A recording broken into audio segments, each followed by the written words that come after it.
안녕하세요. 오늘도 사연살롱을 찾아주셔서 감사합니다. 저는 눈에 넣어도 아프지 않을 손주 손녀가 무려 6이나 있는 70대 할머니입니다. 이 정도 나이를 먹다 보니 인생사가 전부 인생 무상, 그렇게 좋을 것도 나쁠 것도 없다는 생각을 절로 하게 되는데요. 그럼에도 불구하고 저는 제가 언제 이렇게 나이를 먹었나 70년 제 인생이 순식간처럼 느껴지곤 합니다. 어릴 때는 지독한 가난이 싫어 그렇게도 빨리 어른이 되고 싶었는데 역시 인생은 지나고 보면 그때가 얼마나 좋은 시절이었는지 알게 되는 것 같아요. 저는 고생을 하도 많이 해서 나중에 늙더라도 젊은 날을 그리워하지 않을 거라 장담했는데 막상 나이가 들고 보니 그런 것도 아니더군요. 전혀 아깝지도 않고 아름답지도 않은 초라한 인생일 줄 알았던 제 인생은 이 나이가 되어 돌아보니 참 가엾고 애틋한 인생이었거든요. 어려운 환경 속에서도 장녀로 또 가장으로 씩씩하게 잘 살았고 또 부모님이 사랑과 동생들을 아꼈던 제 마음이 너무 예뻤던 젊은 날의 저는 이제 그리운 과거 속에만 존재하게 되었어요. 그러니 제가 할 수 있는 건 그리워하고 또 자랑스러워할 일밖에 없는데 그런 제 파란만장한 인생 속에는 결코 빼놓을 수 없는 귀인이 계십니다. 오늘은 그분과 저의 이야기를 해보고 싶어 쉽지 않지만 이렇게 사연을 쓰게 되었는데 부디 제 긴 이야기를 끝까지 함께 해주십사 부탁드리고 싶네요. 저는 앞서 말씀드렸듯 가난한 집에서 태어났어요. 그리고 일남 이녀 중 장녀였는데 원래 장녀는 살림 미천이라고 가난한 집 장녀는 그 책임이 어릴 때부터 막중했어요. 거기에 엄마도 없이 몸이 불편한 아버지 밑에서 자랐기 때문에 더 많은 일들이 주어졌는데요. 그렇다고 아버지가 처음부터 몸이 불편하셨던 건 아니었어요. 고된 노동일을 하시다가 사고를 당하셔서 불행 중 다행으로 목숨을 건지고 다리 한쪽에 장애를 갖게 되셨죠. 그리고 엄마는 아버지의 몸이 망가져 더는 일을 예전처럼 하지 못하게 되니 그 길로 저희 셋을 두고 집을 나가버리셨는데 돌아온 건 이혼 서류뿐이었어요. 미안하다 뭐 그런 편지나 전해오는 말 따윈 없었죠. 그리고 아버지는 마치 예상이라도 하셨다는 듯 아무 말 없이 엄마가 원하는 대로 이혼 서류를 작성해 보내줬고 그 길로 저희 3남매는 엄마 없이 아버지와 지내게 되었어요. 그땐 참 저도 많이 어렸는데 막막하고 무섭기만 하더군요. 엄마라도 있으면 그래도 의지할 수 있을 것 같았는데 이젠 의지할 사람 몸이 불편한 아버지밖에 없으니 우리는 어떻게 되는 건가 늘 밤마다 마음을 졸여야 했어요. 제 생각엔 아버지가 저희 셋을 감당할 수 없어 저희를 뿔뿔이 나눠 다른 친척들에게 부탁할 것만 같았거든요. 하지만 다행히 그럴 일은 없었는데 대신 아버지가 많이 힘들어 하셨는데요. 일을 해도 돈을 못 받는 일이 많았고 질이 나쁜 사람들에게 휘말려 돈을 뜯길 때도 있었어요. 다른 사람들한테는 쉬운 것들이 저희한테는 어려운 일이 부지기수였죠. 게다가 저희 막내 동생은 남자아이인데 태어날 때부터 선천적으로 심장에 문제가 있었고 수술을 하지 않으면 얼마 못 산다는 말까지 들어야 했는데 아버지는 차마 자식을 포기할 수 없었죠. 그때는 어쩔 수 없는 남아 선호사상이 깊던 때라 계집애가 아니고 사내아를 더더욱 잃고 싶지 않으셨을 거예요. 그래서 막내 동생은 무려 큰 수술을 2번이나 받았죠. 가뜩이나 가난한 살림이 나아질 턱이 없었죠. 나중에는 아버지는 일수라는 고리비까지 지쳤는데 저는 그 소리를 듣고 심장이 쿵 내려앉는 것 같았어요. 그 일수 아주머니가 동네에서 엄청 악독하기로 유명한 사람이었거든요.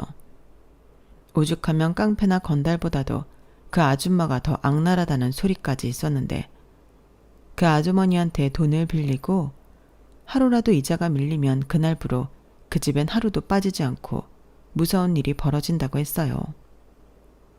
그 집에 사는 애 어른 할 것 없이 돈을 갚을 때까지 괴롭히는 건 물론이고 돈을 받아내기 위해서는 수단과 방법도 가리지 않는다고 했는데 들리는 소문에는 그 집 애를 데려다 어디 섬 같은 곳에 판다는 소리까지 있었어요. 저는 그 소문을 들었을 때는 손이 바들바들 떨렸는데 그래서 저희 동네엔 귀신보다도 그 일수 아줌마가 더 공포의 대상이었어요. 그런데 그 아줌마의 돈을 우리 아버지가 빌렸다니 저는 불안에 미칠 것만 같았는데 당시 제 나이가 13살이었습니다. 그 일수 아주머니는 남편이 죽고 나온 돈으로 일수를 시작해 혼자 돈 세는 재미에 빠져 산다고 했어요. 애도 없었는지 혼자 대저택에서 산다고 했는데 그래서 인정이라고는 하나도 없는 악독한 사람이라고 했죠. 아무리 사정을 말하고 애걸복걸해도 그 아줌마 앞에서는 소용이 없다고 했으니까요. 그래서 혹시라도 아버지가 그 아주머니의 돈을 갚지 못해 저희 집에도 무서운 일이 벌어질까 저는 두려웠는데 저도 한번 그런 모습을 본 적이 있었거든요. 어린 제 눈에 다 큰 어른이 그 일수 아줌마에게 손까지 비비면서 잘못했다고 하고 그 아이들은 울고 하는 모습을 봤는데 그걸 봤기 때문에 더 무서웠어요. 그때 어린 마음에 저는 아버지가 행여라도 그 아줌마 돈을 빌리지 않았으면 좋겠다고 생각했는데요. 동생의 2번째 수술을 받던 날 아버지는 결국 그 일수 아주머니에게 큰 돈을 빌리고 마셨어요. 그리고는 아버지가 저에게 걱정 마. 아버지가 어떡하든 그 돈은 잘 갚을 거니까. 대신 네가 언니고 누나니까 동생들 잘 돌봐야 한다. 라며 제 걱정을 덜어주셨는데 어쩐지 저는 계속 불안하기만 했죠. 학교에 가도 공부가 머리에 들어오지 않았고 동생들을 보고 있을 때도 제 머릿속은 온통 그 생각뿐이었는데 저는 그때부터 악몽을 자주 꾸게 되었어요.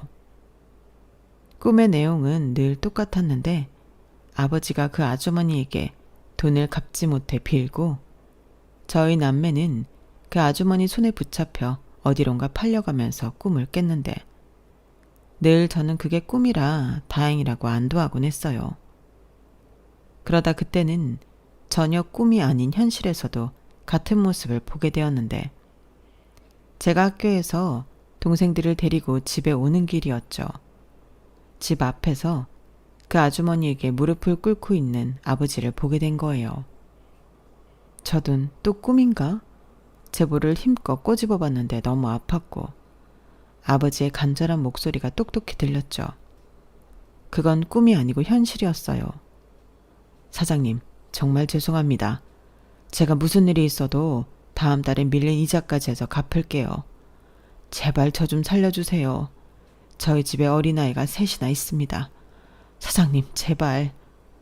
아버지는 정말이지 손이 발이 되도록 그 아주머니 앞에서 빌고 또 비셨어요.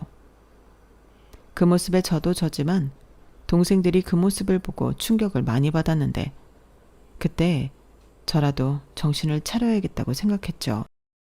그런데요.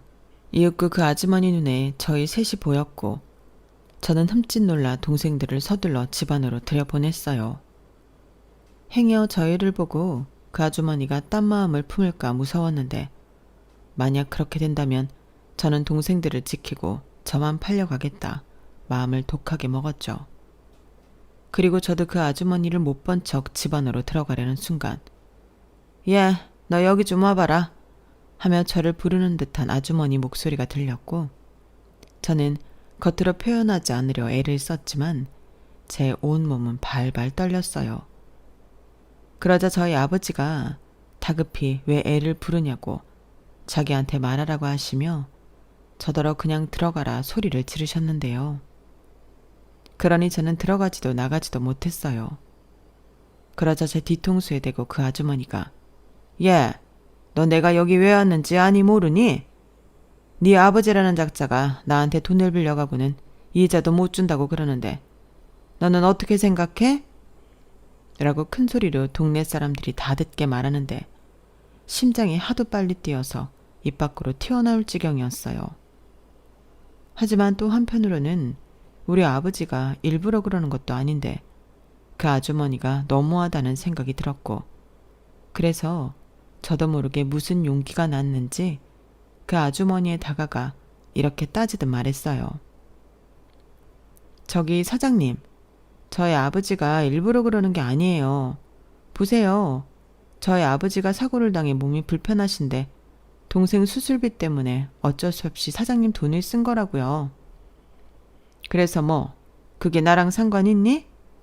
아님 너희한테 그런 딱한 사장이 있으니까 나더러 그 돈을 포기하라는 거야? 네가 아주 내 돈을 우습게 하는구나. 애나 애비나 왜 사람들이 그 모양이야? 사람들은 말이 다 똑같아. 자기들 돈 필요할 때는 잘 갚겠다고 빌려가 놓고 이렇게 얼굴색을 바꾸거든? 그럼 나는 왜 돈 빌려주고 욕을 먹어야지? 너는 이게 이상하다는 생각이 안 들어? 그거야. 사장님, 애 붙잡고 무슨 말을 하세요? 저랑 얘기하세요. 그쪽이랑 얘기가 안 되니까 이러는 거잖아. 왜? 자식 앞에서 그러고 있으니 창피해? 창피한 건 아나 보네. 그러게, 내가 분명 말했지. 내 돈은 목구멍에 칼이 들어와도 제 날짜에 갚아야 한다고. 내가 몇 번을 말했어? 죄송합니다. 제가 받을 돈이 있는데 그 돈을 못 받아서 본의 아니가 이렇게 됐어요. 그 돈만 받으면 그건 댁사정이지. 나랑 그게 무슨 상관이야? 그리고 그 돈 못 받으면 그때 뭐? 사장님 그만하세요. 저희 아버지한테 왜 그러세요? 제가 갚을게요. 그러면 되잖아요. 뭐? 네가 갚는다고? 네가 무슨 수로? 네 아버지가 빌려간 돈을 갚아? 허락만 해주신다면 제가 사모님 집에 들어가서 식모살이 하겠습니다. 그럼 제 월급에서 저희 아버지 빚 까세요. 너 아주 웃기는 애구나. 내가 왜 너를 내 집에 식모로 데리고 살아? 우리 집에는 벌써 일해주는 아줌마가 있어. 제가 그 아줌마보다 돈 조금만 받을게요. 대신 일은 더 많이 할 테니. 그럼 사장님한테도 손해는 아니잖아요. 순정아, 무슨 짓이야? 네가 왜 식모를 살아?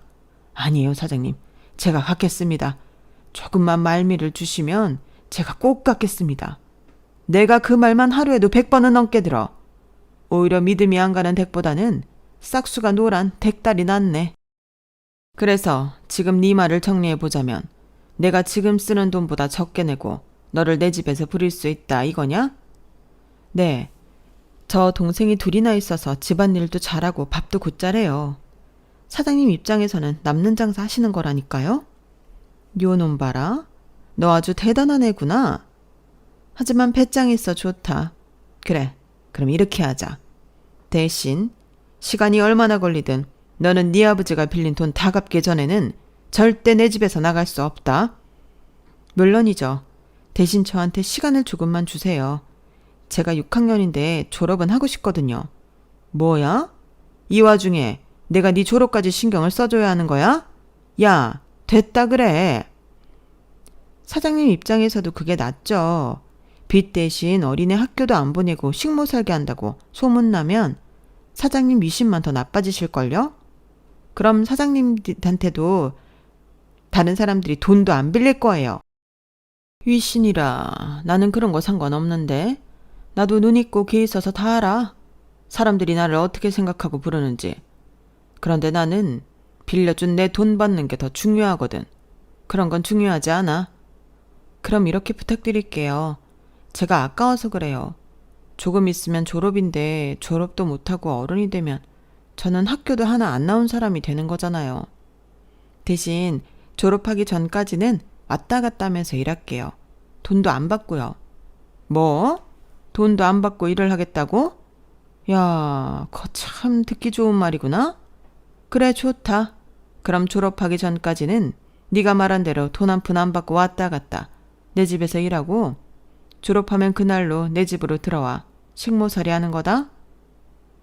일수 아주머니는 저를 공짜로 부릴 생각에 신이 나서 그 길로 룰루랄라 발걸음을 돌리셨어요. 그러자 저희 아버지는 왜 그런 짓을 했냐고 저를 붙잡고 눈물을 흘리셨는데, 저는 사실 제가 식모 살 줄은 몰랐지만 국민학교를 졸업하면 일을 해야겠다고 생각하고 있었어요. 밑에 동생이 둘이나 있고 아버지는 몸이 불편하니 저라도 일을 빨리 시작해야 한다고 생각했죠. 그런데 얼떨결에 저는 취직을 하게 된 셈이었고 저는 그렇게 학교와 일수 아주머니 집으로 가며 고된 생활을 시작하게 되었는데요. 처음 일수 아주머니 집 대문 안을 들어가던 날을 저는 잊지 못합니다. 듣기에 으리으리한 대저택이라는 건 알고 있었는데 정말 입이 떡 벌어질 정도로 으리으리하더군요. 그리고 그땐 일하는 아주머니가 계셨는데 저한테 일을 가르쳐 주신다고 하셨어요. 어차피 너는 졸업 전까지 공짜잖아. 그러니까 하루라도 더 빨리 일 배워라. 그래야 내가 돈이 굳지. 이렇게 말씀하셨는데 저는 무조건 일을 잘 해야 한다는 생각밖에 없었죠. 혹시라도 제가 일을 못해 아주머니 눈밖에 난다면 우리 아버지 빚은 없어지는 게 아니라 더 늘어나는 것일 테니까요. 그러니 그 책임감이 제 작은 어깨를 짓눌렀는데 다행히 일은 평소 하던 가락이 있어 금방 익힐 수 있었답니다. 저에게 일을 가르쳐주던 아주머니도 네가 일머리가 있구나. 손끝도 아주 야무지고 이만하면 된 것 같다 라고 하셨는데 그렇게 아주머니는 그 큰 집을 저에게 맡기고 일을 그만두셨죠. 당시 저는 그 아주머니가 저 때문에 잘렸다고 생각했기에 죄송한 마음이 있었는데 그 마음을 차마 전할 수가 없었어요. 제 코가 석자라서요. 그리고 이제 저 혼자 남아 그 큰 집 일을 도맡아 하게 되었을 때는 솔직히 막막하기만 했는데요. 큰 소리는 쳐놨지만 뭐부터 어떻게 해야 할지 모르겠더라고요. 전에는 일하는 아주머니가 알려주시면 그것만 하면 되었는데 이젠 아주머니도 안 계시고 주인인 일수 아주머니와 둘이 있으려니 괜히 더 긴장이 되었어요. 그런데 제 걱정과 달리 일수 아주머니, 아니 사장님은 오히려 저에게 별 말씀을 하지 않으셨어요. 제가 식사로 거창하게는 못하고 김치찌개랑 계란 후라이 정도만 해드렸는데 아무 소리하지 않고 그걸 다 드시더라고요. 그리고 한 3일째 되던 날이었나? 네가 은근히 손이 좀 큰 것 같다. 양이 너무 많아. 그렇다고 남기면 버려야 하지 않니? 양을 좀 줄여라. 그리고 오늘부터는 식사를 하나만 차리지 말고 2사람 먹게 차려. 너도 집에 가면 밥 먹기 늦은 시간이지 않니? 먹고 가라. 나도 혼자보다는 둘이 나을 것 같다. 이렇게 말씀하셨는데 목소리가 너무 나긋나긋해서 딴 사람인 줄 알았어요. 그러고 보니 집안에서는 사장님이 큰 소리 치는 걸 본 적이 없었는데 의외다라고 생각했죠.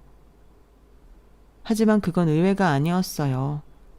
사장님은 집에 계실 때는 늘 조용히 음악을 듣고 책도 보고 그림도 그리며 혼자만의 시간을 보내셨는데 나갔다 오시면 진이 빠지셔서 한참 동안 방에 누워 계셨거든요. 전에 옆집 할머니한테 들었는데 사람은 자기 적성에 맞지 않은 일을 하면 낮아빠진다고 하셨어요. 사장님을 볼 때면 그 할머니 말씀이 떠오르곤 했는데 솔직히 좀 혼동스러웠죠. 왜냐하면 그 이후에 저보다 먼저 일하시던 아주머니가 사실은 잘린 게 아니라는 사실을 듣게 되었는데요. 아주머니에겐 시집간 딸이 있었대요. 그런데 그 딸이 시집가서 남편한테 맞고 힘들게 산다며 아무래도 당신이 내려가 딸을 데려와야 할 것 같다고 미리부터 그만둬야 할 것 같다고 하셨다 하더라고요. 그러자 사장님이 그러라고 하면서 퇴직금도 거하게 챙겨주시고 어디에 전화를 하더니 그 남편이라는 사람도 그 지역에서는 발도 못 붙이게 딴 데로 보내버리셨다는데 그 말을 들었을 때는 진짜 혼란스러웠어요. 확실히 그런 얘기를 듣고 보니 사장님이 다른 사람처럼 보이기 시작했는데 그리고 이윽고 제가 졸업을 하고 사장님 집으로 아예 들어가게 되었을 때는 기대도 하지 않던 일들이 벌어졌죠. 아니 글쎄 식모살이하러 온 저에게 방을 만들어주신 거예요. 말씀으로는 남는 방이 많아서 그냥 줬다고 하는데 가구부터 창문에 건 커튼까지 신경을 쓰신 티가 팍팍 나더라고요. 그리고 첫날부터 저에게 급여라며 돈을 주시기도 하셨는데요. 제가 아직 정식으로 돈을 받기는 일렀을 때라 저는 사장님을 멀뚱멀뚱하게 쳐다만 봤어요. 받아라. 그래도 어떻게 사람이 일을 했는데 돈도 못 받니? 나 그렇게 막 나가는 사람 아니다. 너 왔다 갔다 여기서 일한 값이야. 너는 안 줘도 된다고 했지만 네가 일을 곧잘 해서 주는 거다. 뭐 해? 받지 않고. 그리고 그 돈에서는 네 아버지 빚은 안 깠으니 그런 줄 알아라. 사장님은 그렇게 말씀하시고는 돈 봉투를 바닥에 그냥 내려놓고 가시더라고요. 그 돈을 보는 순간 기분이 정말 이상했는데 그게 제가 남한테 받은 첫 월급이라 그랬던 것 같아요. 그리고 저는 그 돈을 고스란히 저희 아버지한테 드렸는데 아버지는 받기 싫다고 하셨죠. 돈 앞에서 체면이 뭐가 중요해. 우리 돈 필요하잖아. 나는 사장님이 잘해주셔. 거기 있으면 밥도 배부르게 먹고 나름 좋아. 내 방도 있다니까. 그니까 이 돈 받아 아버지. 은숙이랑 진원이 오면 이걸로 간만에 외식도 하고 그래. 내가 앞으로 월급 받으면 아버지 빚도 까고 다 가지고 올게. 저는 그때부터 마음은 이미 가장이었어요. 하지만 아버지는 어린 저한테 그런 큰 짐을 지어주는 게 미안해 아무 말씀도 하지 못하셨는데 저는 사장님이 그러셨듯 봉투만 바닥에 내려놓고 돌아왔어요. 그 후 저의 본격적인 식모 생활이 시작되었는데 참 신기했죠. 처음엔 그저 나 혼자 이 큰 집을 어떻게 관리할까 그랬는데 하루 종일 그 집에서 쓸고 닦고 빨고 하다 보니 어느덧 일이 속에 익었어요. 막말로 어지르는 사람도 없으니 한번 치워놓으면 매일매일 치울 필요는 없었는데 다만 사장님이 먹는 거에는 좀 예민하셔서 재료도 그렇고 양도 그렇게 신경을 좀 써야 했어요. 그런데 그것 말고는 말이 제가 식모지 불편한 사항이 하나도 없었는데 오히려 기대하지 않았던 일들이 생기기 시작했어요. 글쎄 제 방에 책이 한가득 꽂혀 있더라고요. 심지어 검정고시 문제집도 있었는데 이게 다 뭔가 눈만 깜빡깜빡 하고 있었죠. 내가 생각을 좀 해봤는데 일도 일이지만 매 시간 종일 일하는 건 아니니 틈틈이 책도 보고 공부도 해라. 나도 이왕이면 배운 애가 내 집 일 해주는 게 좋지. 그래서 일부러 이 책이랑 문제집을 사주신 거예요. 책은 내가 보던 것들이고 문제집은 얻었다. 내 돈 빌려 쓴 사람 중에 선생님도 있거든. 그 선생한테 말해서 얻었지. 나 말 길게 하는 거 별로 좋아하지 않는데 계속 얘기할 거니? 아니요. 그럼 됐다. 저기 왜? 감사합니다. 사실 저는 제가 다시 공부를 할 수 있을 거라고 기대를 못해서. 공부는 누구나 마음 먹으면 다 할 수 있어. 다만 혼자 공부하는 게 쉽지는 않을 게다. 모르는 거 있으면 물어봐. 내가 다 안다고 보장할 순 없지만 너보다야 내가 많이 알지 않겠니? 사장님은요. 요즘 말로 츤데레라고 하던데 딱 그런 분이셨어요. 호의도 호의 같지 않게 툭 던지는 타입으로 어린 저를 감동하게 만들었는데 그 집에서 일을 하다 보니 사장님은 제가 생각한 것보다 훨씬 더 대단하신 분이었어요. 대학원까지 나왔는데 무슨 연유로 일수 같은 일을 하는 걸 하는지 모르겠지만 매일 영어가 가득한 책도 보시고 제가 물어보면 무슨 컴퓨터 마냥 척척 말씀해 주셨죠. 덕분에 저는 1년 만에 중학교 검정고시에 합격할 수 있었고 내친 김에 고등학교 검정고시 준비도 하기에 이르렀는데 그때도 사장님의 도움이 컸어요.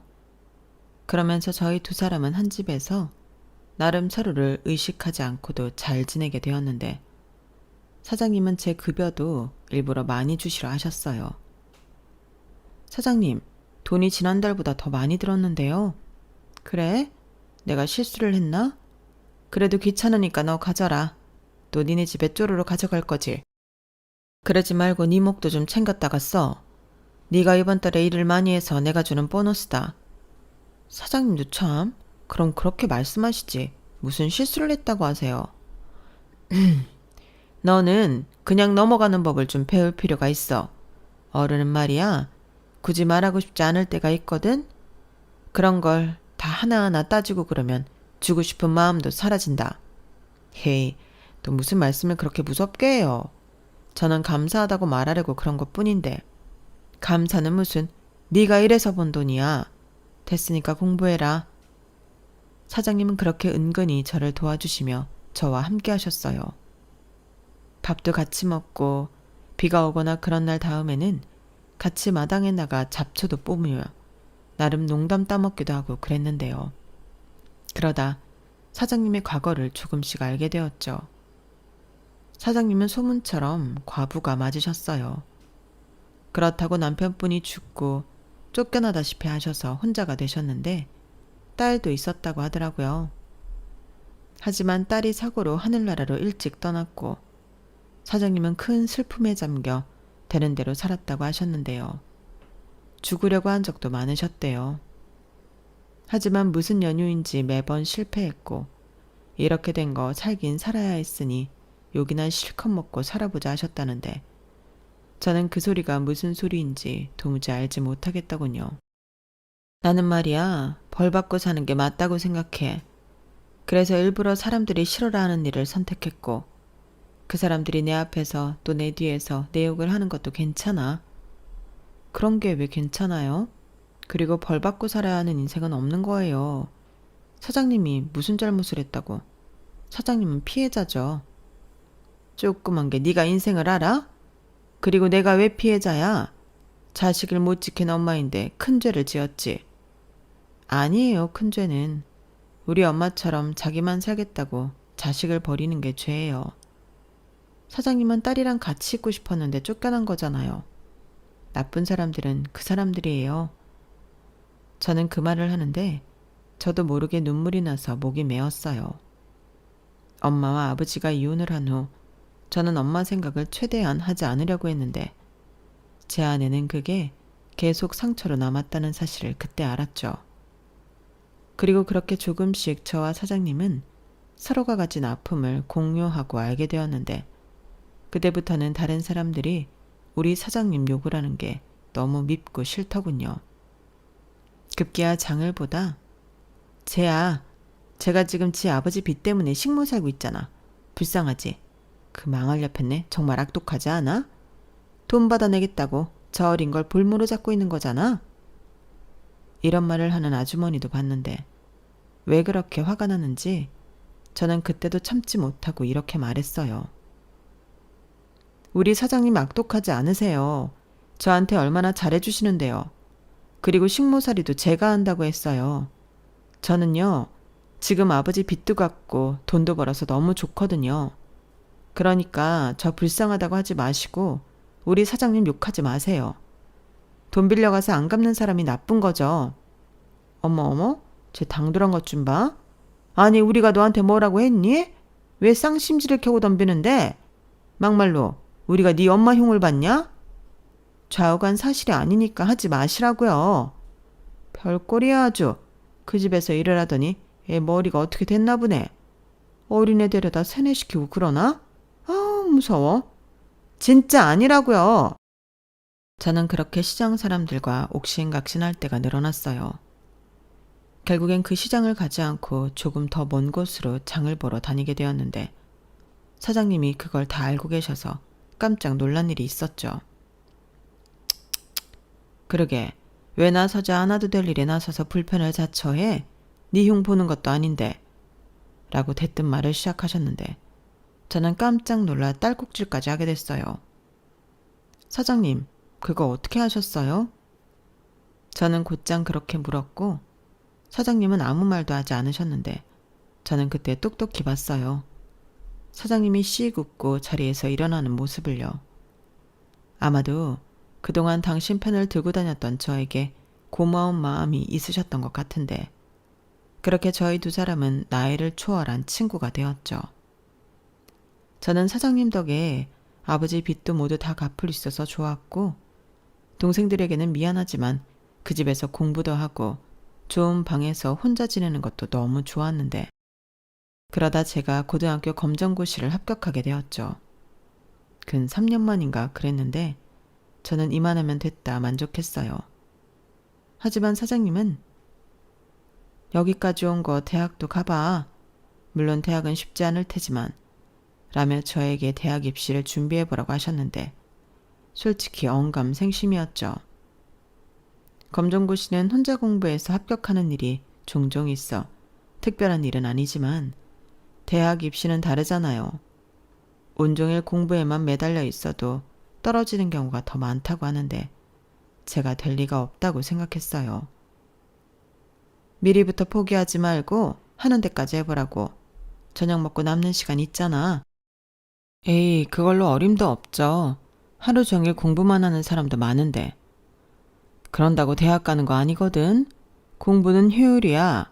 하루 종일 책상 앞에 앉아 있는다고 그게 다 공부하는 거라 생각해? 그리고 붙으면 뭐해요. 저는 돈이 없잖아요. 사장님이 보내주실 거예요. 어머, 얘 좀 봐. 너 내가 처음에도 그렇게 생각했지만 싹수가 아주 노래. 누가 네 대학 등록금 내준대? 그것도 아니면서 왜 자꾸 저한테 바람을 넣으세요? 저는 고등학교 검정고시 합격한 걸로 만족하는데 왜 저 설레게 하시냐고요. 너 내 직업이 뭔지 까먹었어? 나한테 빌리면 되잖아. 와, 진짜 무섭다. 지금도 아버지 빚 가느라 힘든데 거기에 제 빚까지 같이 까라고요? 왜? 그건 싫어? 어차피 조금 있으면 네 아버지 빚은 다 갚잖아. 네가 나한테 대학 등록금 빌리면 너는 대학 가서 좋고 나는 너랑 계속 같이 살아 좋고 좋을 것 같은데? 너랑 나랑 같이 산 세월이 얼마니? 이제 와서 혼자 살 거 생각하면 좀 그래서. 그러니 생각을 좀 해봐. 이제 안 받을게. 어때? 파격적이지? 저는 사장님의 말이 정말로 파격적이라고 생각했어요. 이자를 안 받는다는 게 아니라 저랑 헤어지는 걸 두려워한다는 게 너무 파격적이더라고요. 그리고 그때부터는 저 역시도 아버지와 동생이 있는 집보다 사장님이 있는 집이 더 편했는데 그건 어쩔 수 없었어요. 어느덧 시간이 흘러 제가 저희 집에 산 시간보다 사장님 집에서 산 세월이 길어졌으니까요. 거기에 제 손으로 쓸고 닦고 관리를 다 하는데 정이 들지 않는다면 그게 더 이상한 일이죠.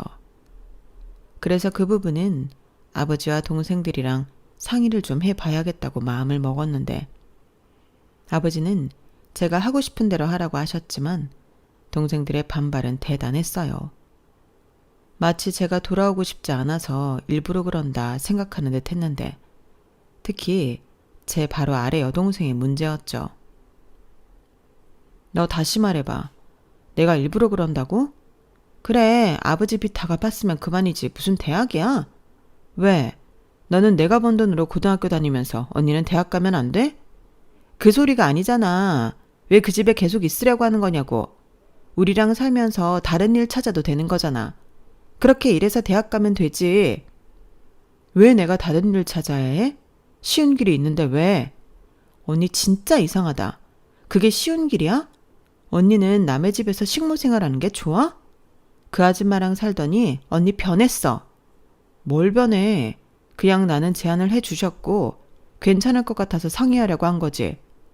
사장님도 나랑 같이 생활한 시간이 길어서 갑자기 다른 사람 불러 일 시키는 것도 그렇고 다시 혼자 계시게 되니까. 지금 누굴 걱정해? 언니 가족은 우리야. 그 일수 아줌마가 아니고. 은수가 그만해라. 네 언니 마음이 그렇다고 하지 않니? 아빠는 네가 결정하면 그 결정에 따를 거니까 우리 신경 쓰지 말고 너 하고 싶은 대로 해. 그래도 그 사장님이 너를 힘들게 하진 않은 것 같아. 아빠는 내내 감사했다.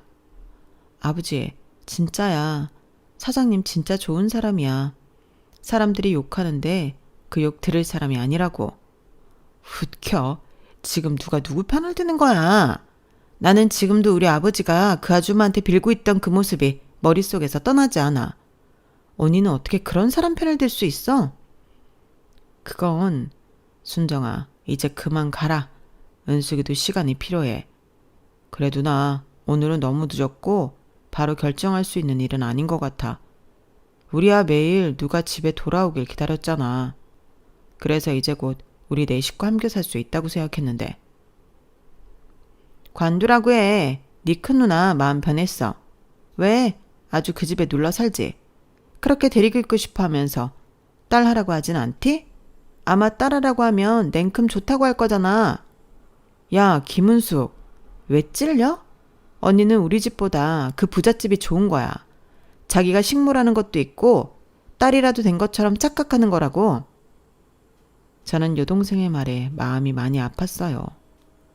그리고 솔직히 찔리기도 했는데요. 사람 마음이 그렇긴 하더라고요. 좁고 허름한 그 집보다는 내 집이 아니더라도 사장님 집이 크고 좋았는데 사장님이 갖고 있는 물건 중에는 싸고 헛물건이 없었어요.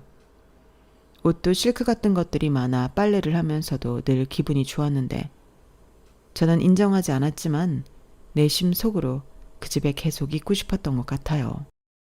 그렇게 제 마음을 들키는 것 같은 그날 이후 저는 심적으로 많이 힘들어했는데 고민을 많이 하긴 했지만 집으로 돌아가기로 결정을 했네요. 대학도 가보고 싶었고 사장님이랑 계속 같이 살고 싶기도 했는데 정말 그러면 제 진짜 가족과는 원수가 돼서 헤어져야 할 것 같았죠. 그리고 그 마음을 조심스럽게 제가 전하니 사장님도 그러라 하셨는데요. 퇴직금이라며 제법 큰 돈을 주시기도 하셨어요. 그러면서 혹시라도 생각나거나 뭐 필요한 거 있으면 언제든지 내 집에 와라. 그리고 나는 네가 여기에 안 살아도 대학은 갔으면 좋겠어. 대학 등록금은 내가 이자 안 받을 테니 나한테 빌려라. 라고 하셨는데 왜 눈물이 그렇게 하염없이 나는지 더 있다가는 그 집을 못 나올 것 같아서 저는 허리를 굽혀 인사하고 그 집을 도망치듯 나왔어요. 아마 모르긴 몰라도 그 큰 집에 혼자 남은 사장님도 제 마음과 똑같았을 것 같았는데 저는 어렴풋이 느끼고 있었거든요. 당신이 지키지 못한 그 딸을 생각하며 저한테 잘해주셨다는 걸요. 하지만 제 동생 말처럼 아무리 그렇다고 제가 그 딸이 될 수는 없었는데 저는 하루빨리 제 처지를 깨달아야 한다고 생각했어요. 그래서 그 이후엔 자격증 몇 개를 따서 취직을 했는데요. 그때 남편도 만나 연애도 하게 되었죠. 다행히 동생들과는 관계 회복을 해서 다시 잘 지내게 되었는데 아버지가 갑자기 아프기 시작하셨어요. 처음에는 괜찮다고 하시더니 병원은 가지 않고 약국에서 진통제만 사다 드셨는데 그러다 쓰러지셔서 구급차를 타고 병원에 가게 되었죠. 병명은 췌장암이었어요. 의사 선생님은 어두운 얼굴로 오래 버티지 못하실 것 같다며 저희 남매에게 마음의 준비를 하라 하셨는데 제 인생은 왜 계속 이럴까 하늘도 원망스러웠어요. 제가 뭘 그렇게 잘못했다고 제가 사는 세상만 이렇게 야박하게 만들어 놓으셨냐고 원망도 많이 했는데 아버지는 2달을 조금 넘기고 끝내 눈을 감고 마셨죠. 무슨 정신인지 모르게 차려진 빈소를 보고 또 손님도 별로 없는 그 휑한 장례식장에 앉아있으니 너무 우울하기만 했는데 어떻게 아시고는 사장님이 저희 아빠 장례식장으로 오셨더군요. 그러면서 저에게 얼굴이 많이 상했네. 밥은 먹고 있는 거야? 아휴, 이를 어쩜 좋아. 라고 하시면서 저를 안아주셨는데 그때 참았던 눈물이 한꺼번에 터졌어요. 그 모습을 제 동생들을 비롯해 몇 안 되는 조문객들이 전부 보셨는데 사장님이야 워낙에 동네에서 유명했으니 사람들이 수군거리고 난리도 아니었다 하더군요. 저는 우느라 못 봤으니까요. 그리고 사장님은 저희 아버지 장례 비용은 물론이고 납골당까지 다 계산을 해주셨는데 그때 제 동생들도 처음으로 사장님께 감사한 마음을 느꼈어요. 특히 저를 맹비난했던 여동생이 언니 말처럼 그 아줌마 아주 나쁜 사람은 아닌가 봐. 나 솔직히 좀 놀랬다. 라고 하는데 제 마음이 다 기쁘더라고요.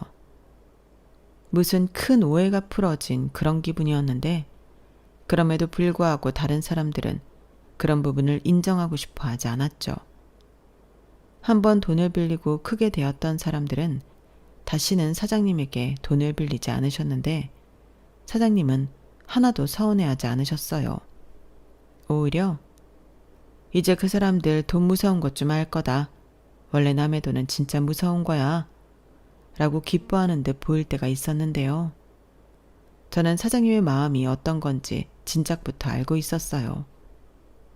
돈이 급한 사람한테는 기꺼이 돈을 빌려주셨고 그 돈을 갚으려 노력하지 않는 이에겐 돈의 무서움을 알게 하기 위해 수단과 방법을 가리지 않았는데 그걸 다른 사람들은 몰랐던 거예요.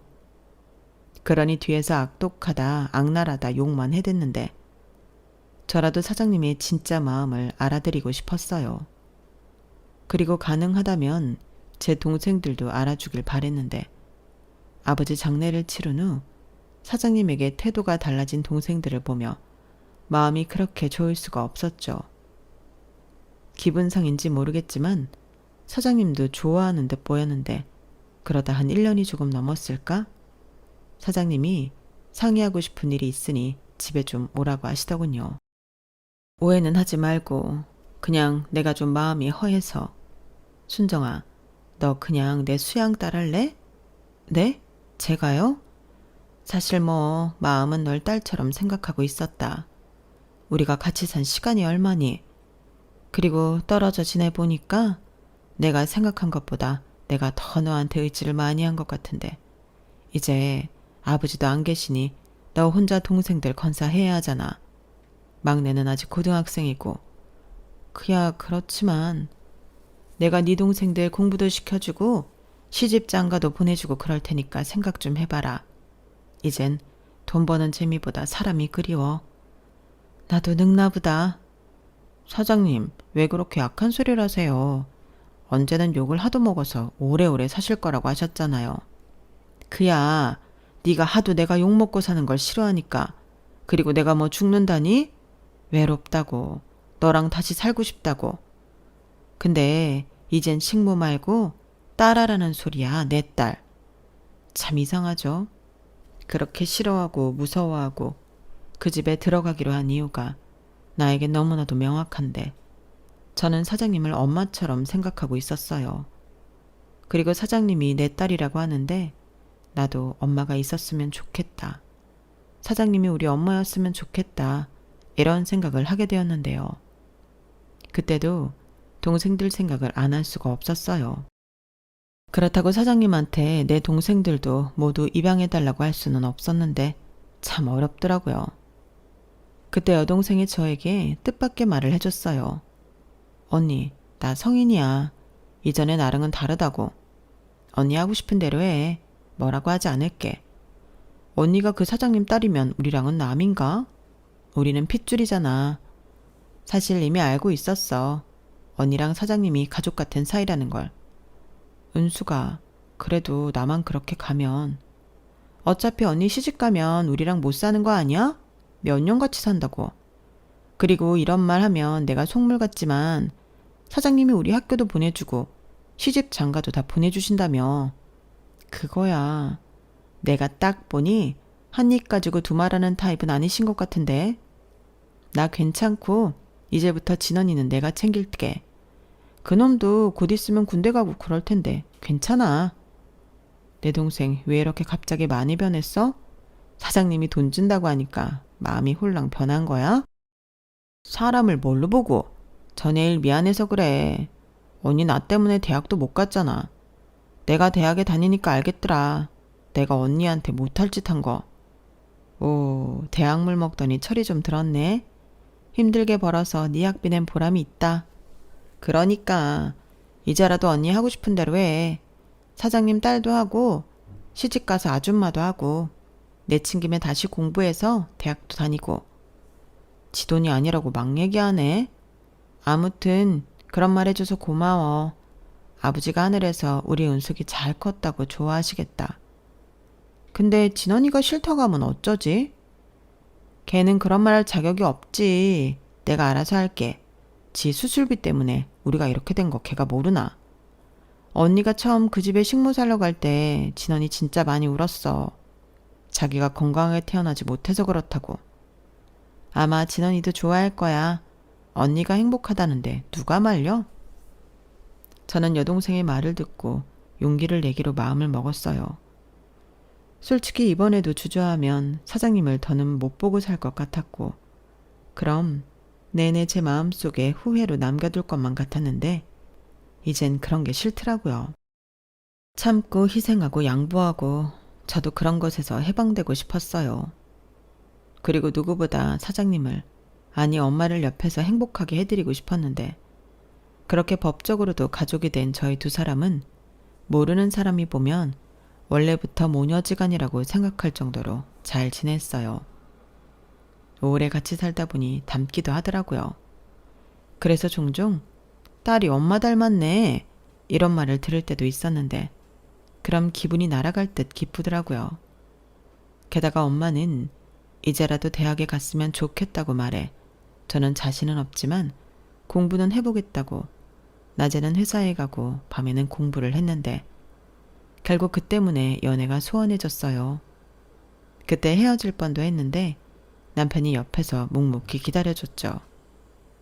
그리고 시간이 지나면서 저희 엄마도 남편이 그런 듬직한 모습을 마음에 들어 하셨는데 사위사랑은 장모라고 결혼 전부터 그렇게 당신 사위를 챙기시더라고요. 그렇게 저는 공부한 끝에 대학에 들어갔어요. 아무래도 대학을 다니려면 다니던 회사는 그만뒀어야 했는데 남편이 그때 프로포즈를 했죠. 엄마도 그게 좋겠다며 제 결혼에 찬성을 하셨는데 결혼식 비용을 저희 엄마가 거의 부담할 정도로 지원을 아끼지 않으셨어요. 같이 살자고 저를 딸로 삼았는데 이렇게 홀랑 시집을 보내게 되어 서운하지 않냐고 물으니 그래서 집도 근처에 얻지 않았냐고 저희 엄마는 특유의 표정을 지으셨어요. 전에는 그 표정이 섬뜩하다 생각한 적이 있었는데 이젠 아니었죠.